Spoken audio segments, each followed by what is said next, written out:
I will now call upon Michael, Alexander and Kim Aris to come forward to receive the gold medal and the diploma on behalf of their wife and mother, the Nobel Peace Prize laureate 1991, Aung San Suu Kyi. Now I have the pleasure to invite the Nobel Peace Prize laureate of 1991 to come forward to give us her lecture. We do not have a gold medal because it was received by your son Alexander in 1991, but I'm sure that your words to us today will be written in gold. Conflicts in the world, they are not mainly about culture and religion. They are about power, resources, land, and so on. But what happens is that political leaders are misusing culture and religion to stir up such conflicts, and it's easy to do it. The struggle between freedom and tyranny is not confined to any one nation or region. It's a global theme that sadly is becoming increasingly relevant in our time. Around the world, we are witnessing signs of a rising authoritarianism, along with a concerning suppression of human rights and civil liberties. Yet, we also see the courage of those who choose to resist it. The ongoing fight for democracy and dignity in Myanmar stands as a stark example of this global struggle, illuminating a shared human yearning for freedom, justice, and self-determination. In this way, their fight is everyone's fight. And so with that in mind, let's get into today's show.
And welcome back. We are incredibly privileged today to be joined, although unfortunately a little bit briefly, by a very illustrious guest. We have today Kjell Bondevik, former Prime Minister of Norway, who has played a particularly pivotal role not only in forging Myanmar's relationship with Norway and putting forth strategies and solutions for resolving conflict in Myanmar, but also in many other countries around the world. And we're going to get into many different organizations that he has helped to lead. But before we get into that, please, I'd like to thank you very much for taking the time to join our podcast and sharing your experiences with us. And I want to give you the opportunity to introduce yourself for our audience more completely. Yes, I am now retired from my previous jobs. I started in politics in Norway very early when and was in the youth organization of the Christian Democratic Party and was elected to parliament when I was 26 years back in 1973 and was elected to parliament for 32 years from my constituency at the west coast of Norway, and was Minister of Church and Education in the middle of the 80s and Minister of Foreign Affairs in 89-90, and ended up as Prime Minister for 2 terms from 1997 and stepped down in 2005.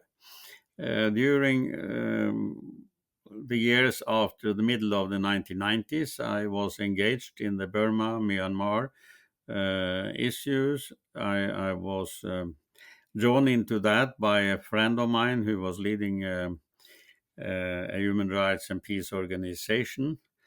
And I got contact with Aung San Suu Kyi over telephone and was able to visit her in Yangon in January 97. Half a year later, I became the Prime Minister for the first time. And I have been working for Myanmar.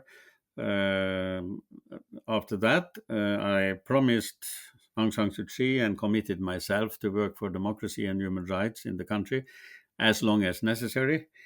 And still it is necessary. I've had the privilege of meeting the lady several times, also when she came to Oslo, I think it was in 2012, to give her Nobel speech, and I hosted her at the Oslo Center, where I then had my work. So I was so happy when she became the state councillor of the country, and so sad when the military made a new coup some years ago, and she was drawn back to house arrest.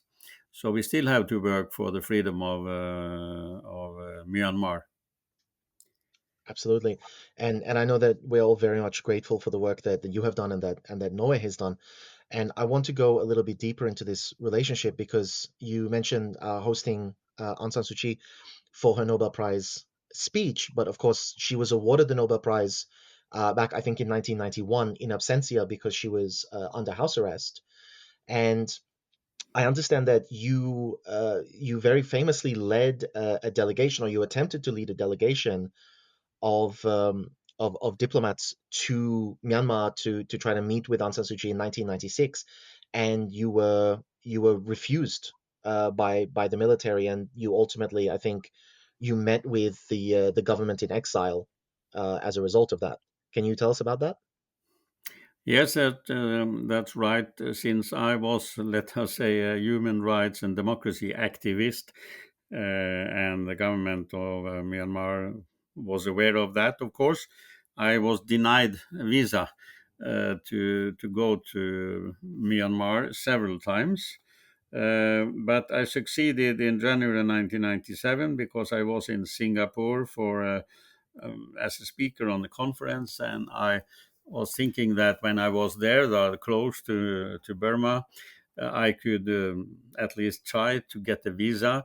So I went like a tourist to the Burmese embassy in Singapore and asked for a tourist visa.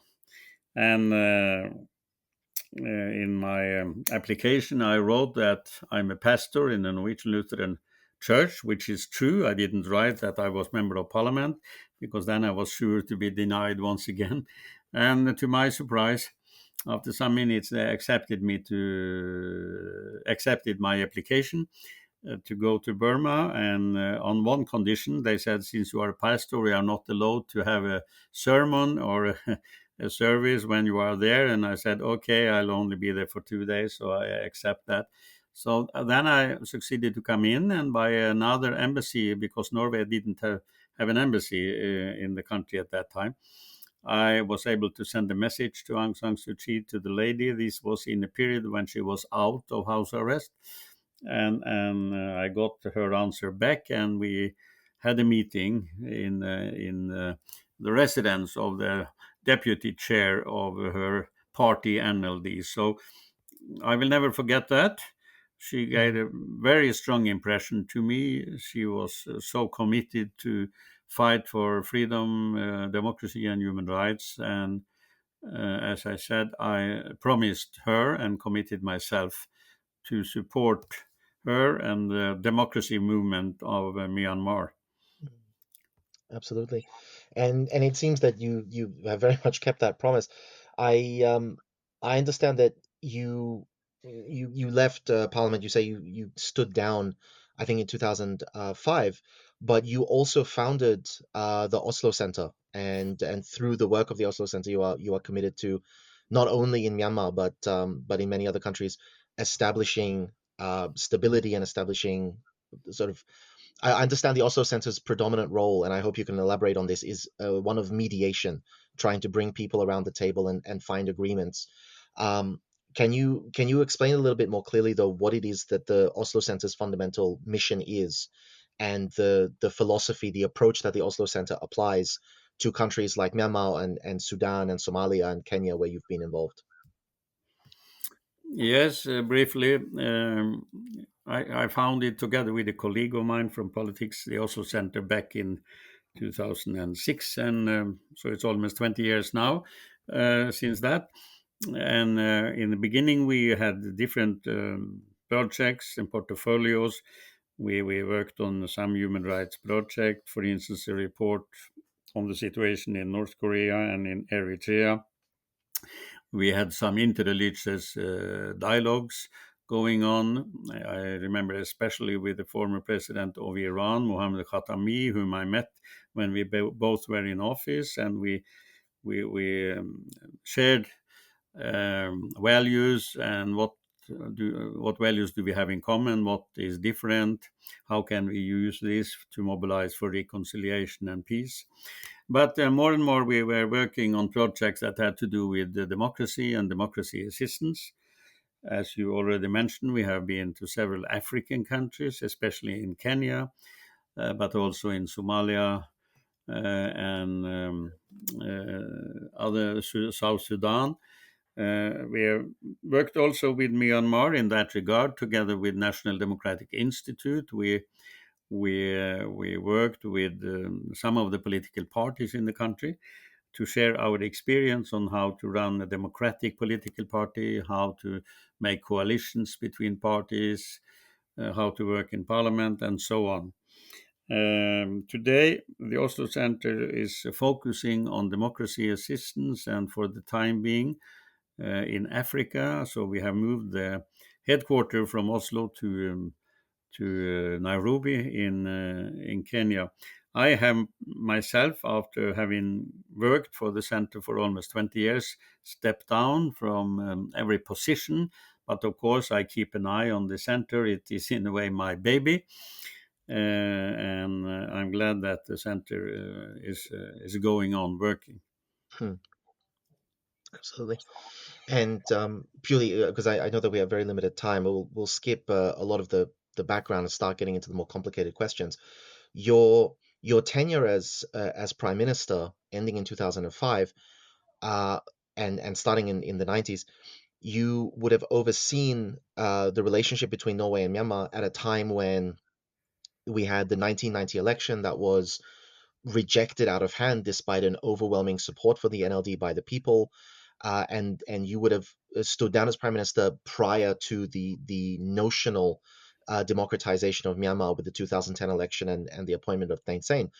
My question is, in that period of time when Myanmar was very much visibly and obviously under the control of a military dictatorship, what was the attitude that the Norwegian government took towards Myanmar? What was the hope to influence positive outcomes in a country under circumstances like that? And do you feel that that approach is something that should still be applied post-coup?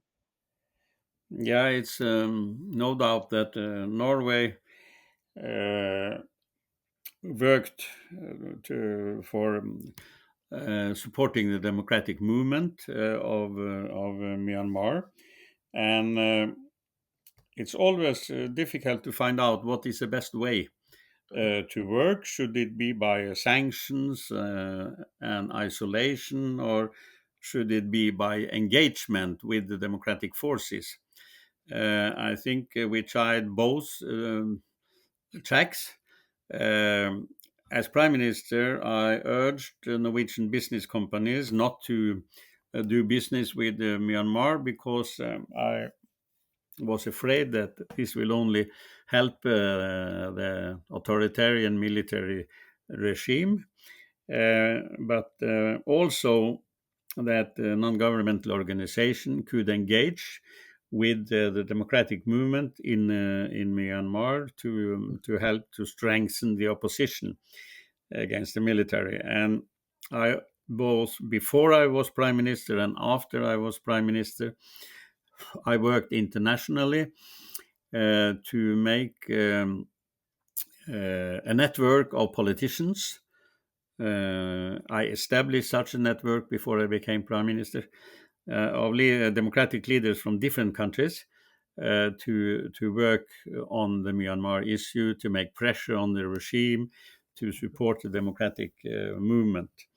And therefore, I was so happy when the previous military regime took steps in about 15 years ago to open up, to have a dialogue with Aung San Suu Kyi and other opposition leaders, to release them from house arrest and prison, and also organized elections that were rather free and fair. So NLD won an overwhelming victory. Mhm. Aung San Suu Kyi was elected state councillor, and I looked forward to further steps for a full democracy, Mhm. where the military could give up their privileges in the constitution and the privileged seats in parliament and government. And I met Aung San Suu Kyi also when she was a state councillor. She had to balance because she was afraid that the military would make a new coup. And that unfortunately happened now some years ago. And now we are back on scratch, unfortunately. So still, I think both NGOs and governments must work continuously, make great efforts on the combination of support to the democracy movement and a pressure and sanctions on the military regime to pave the way for a new revolution. Mm. Absolutely. And I appreciate that you say that you encourage businesses not to engage in the Myanmar space. And I even noticed that the very famous Norwegian sovereign wealth fund, now the sovereign pension fund, in 2004, so towards the end of your prime ministership, even I believe implemented an ethics council to oversee the ethics of any potential investments. However, obviously during the tentative democratic period from 2010 until the coup of 2021, Norwegian businesses did expand towards Myanmar. Do you feel that during that period when Myanmar was making these strides, was allowing after 2015 was allowing the NLD to take government, was holding more elections? Do you feel that it was justified to be optimistic about Myanmar and and allow more openness, or should Norway have been a little bit more reserved? I know we can't predict a coup ahead of time, but do you have any feelings on this period? Yeah, of course, we were primarily optimistic, and I think the Norwegian government was, I myself was, because we had the feeling that the development was going in the right direction. It was not a full democracy. Aung San Suu Kyi and her party and the government was relying on the military, no doubt. And we were, of course, afraid of new military coups, but we felt that it was going the right way, and therefore Norway and other countries also stimulated business companies to invest. For instance, Telenor from Norway, because we hoped that this will help the economic and also the democratic development, Mhm. because we were thinking that if business investments contributed to improve the living conditions for common people, they would be more satisfied with the more or less democratic regime that we had in Myanmar during this period. So maybe we were too optimistic. It's always difficult to say. Maybe Norwegian government and the Norwegian business life were too optimistic. Um, but it was very difficult to have another approach because Mhm. we wanted to support the democratic development of the country. Mhm. Are there? I wonder how many mechanisms do you feel that you as a government have? Obviously, there's giving legal recognition to a state and opening an embassy, and you have the option of investing and sending businesses. Are there other mechanisms? Are there other tools at the disposal of a government to try to lobby foreign governments and foreign regimes and try to reward them for good behavior or punish them for bad behavior? Well, I think they have to work internationally, not only bilaterally. Hmm. The UN has, of course, a great responsibility, and I have talked to several UN Secretary Generals about their responsibility to work on the Myanmar issue. I would welcome more engagement from the UN. The same with other international organizations, especially like ASEAN, where Myanmar is a member. And they should have this two tracks policy of pressure and sanctions on the one hand, and support to the democracy movement on the other. So, unfortunately, Myanmar has come in the shadow of the wars going on in Gaza, in Sudan, in Ukraine now, and it's too little focus on the situation of Myanmar. So Yes. I try to do my best personally to change that situation so we can get more international engagement. Absolutely. And with going back to 1996 when you met with the opposition, I think that was a very powerful, very poignant political message to send. And I'm sorry to be, blunt. I know this is sometimes a very difficult question, but do you feel that the Norwegian government should be formally recognizing the national unity government, similar to how you met with the government in exile, or do you think that that would not be a productive step? It's difficult. Normally, a government only recognizes governments that have control in the country, and we know that the government of unity in exile doesn't have. On the other hand, we know that the current military regime in Myanmar either have control over all of the country. Conflicts are going on in some of the states. So it's a complicated situation, but so I don't want to Mhm. criticize the Norwegian government. I know Of that course. they are doing what they think is best for democracy of Myanmar. Absolutely, and I definitely don't want to put you in a position where it sounds like I'm asking you to criticize or pass judgment.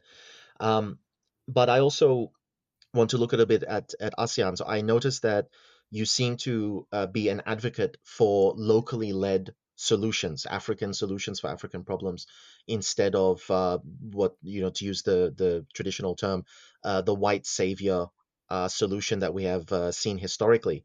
Do you feel that ASEAN's response to the Myanmar crisis is sufficient? Do you feel that ASEAN is a vector through which other countries should be trying to help resolve the Myanmar conflict, or do you feel that it is more appropriate to bypass ASEAN and independently try to impact the conflict and de-escalate? I feel that ASEAN should have had a much more active role. They are very careful. I can understand why, Mhm. because they have member countries as well that are on a more or less a friendly footing with the current regime. So it's not easy, but I think that if we shall contribute to a change, the international community and organizations that have a real influence in the country should be more engaged. Of course, everybody knows that China is the key here Mhm. because of their investments in Myanmar, consequently their political influence. The same to some extent with India and other neighboring countries. So we had to encourage them to Mm. go on working for a change. But of course, countries that are not fully democratic themselves don't see the need for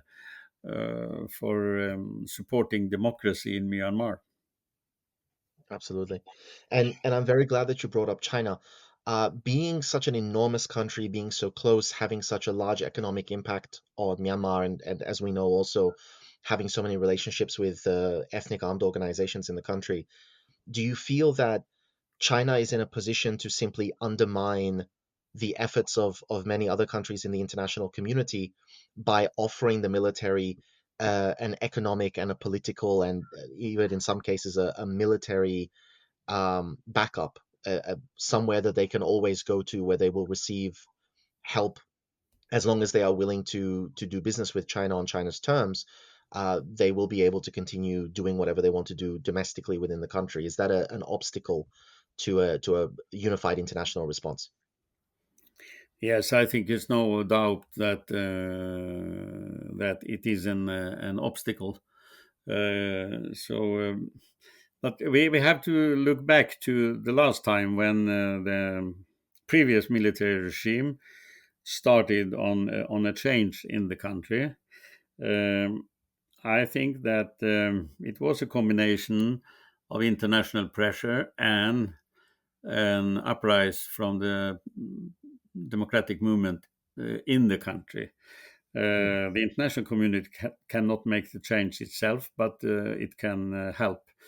And I do, and I think also the military regime at that time saw that their way of ruling the country would not be sustainable in the longer perspective, and that they wanted to contribute to a peaceful transfer to a more democratic country, and I hope that the military regime once again will think in these ways. We know that such authoritarian regimes are not sustainable in the longer perspective. Sooner or later, they have to make a change, and why not contribute to it themselves? And I hope some leaders will be able to convince the military leaders that this is the way to go.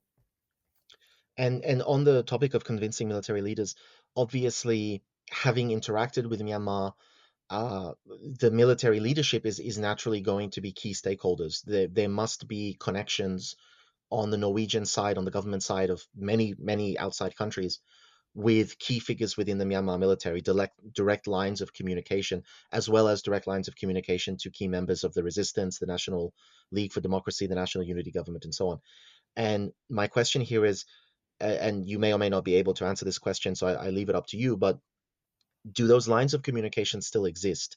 Are people communicating with members of the democratic resistance? Are people communicating with members of the military and trying to find resolution through dialogue, through quiet discussions behind the scenes?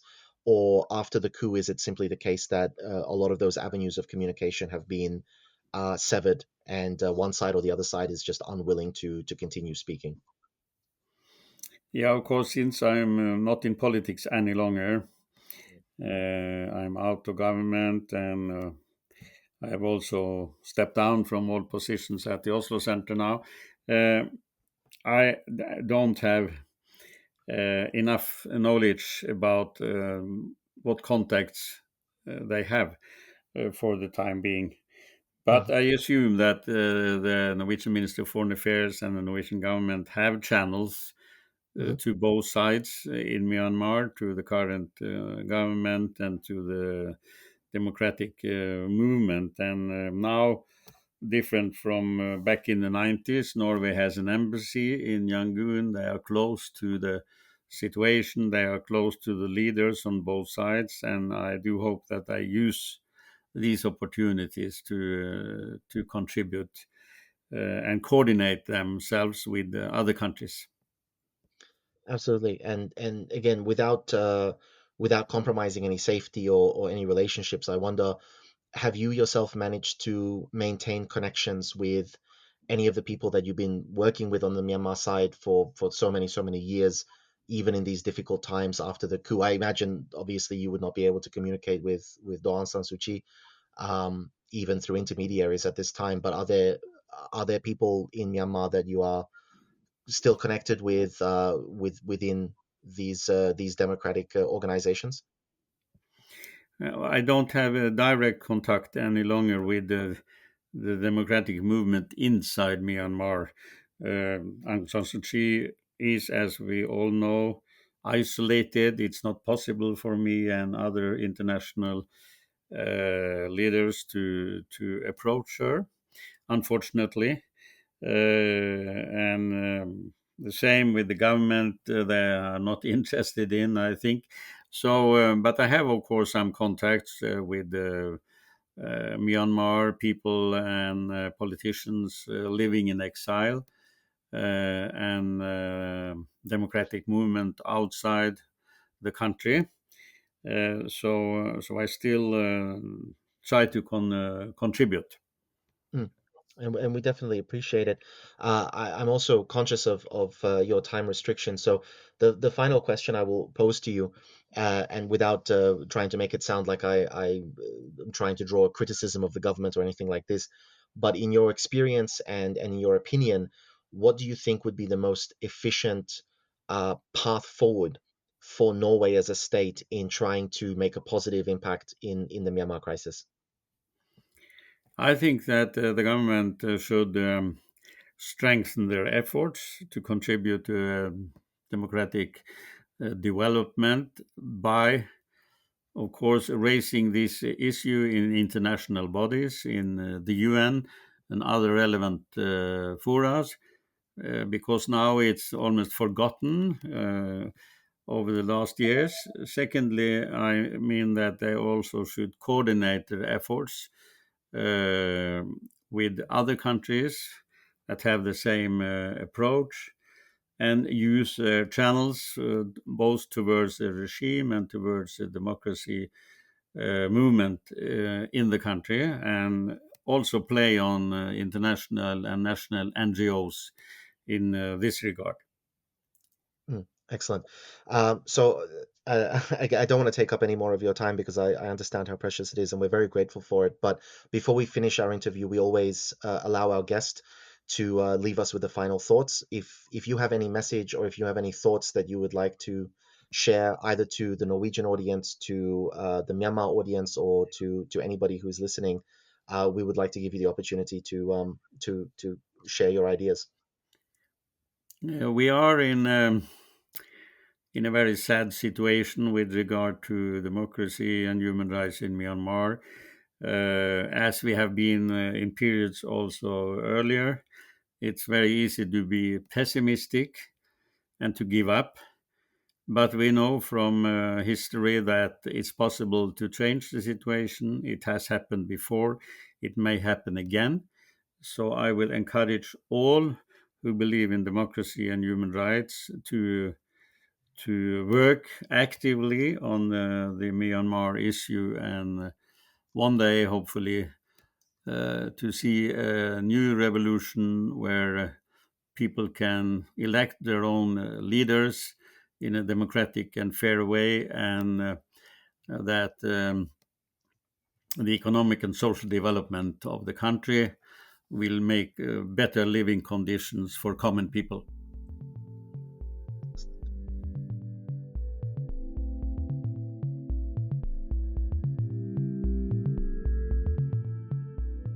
Thank you for being a part of this conversation and standing in solidarity with the people and the stories shared here. At Insight Myanmar Podcast, solidarity is not just a word, it's the foundation of everything we do. Each voice we amplify and every story we share represents a call to stand together with those in Myanmar.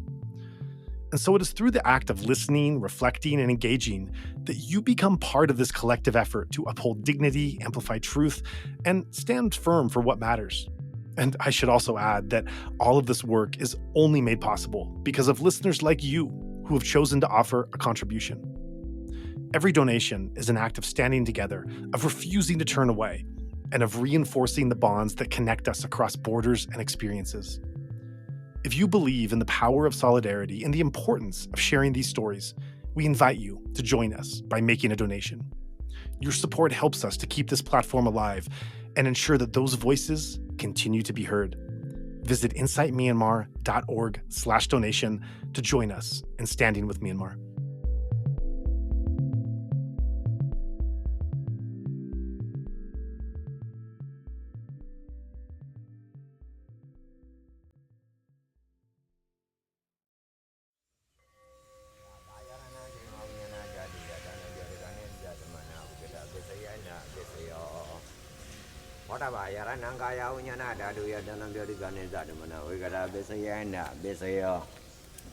Oba yarananda dayananga yaranaya dayanam boda ba yaranam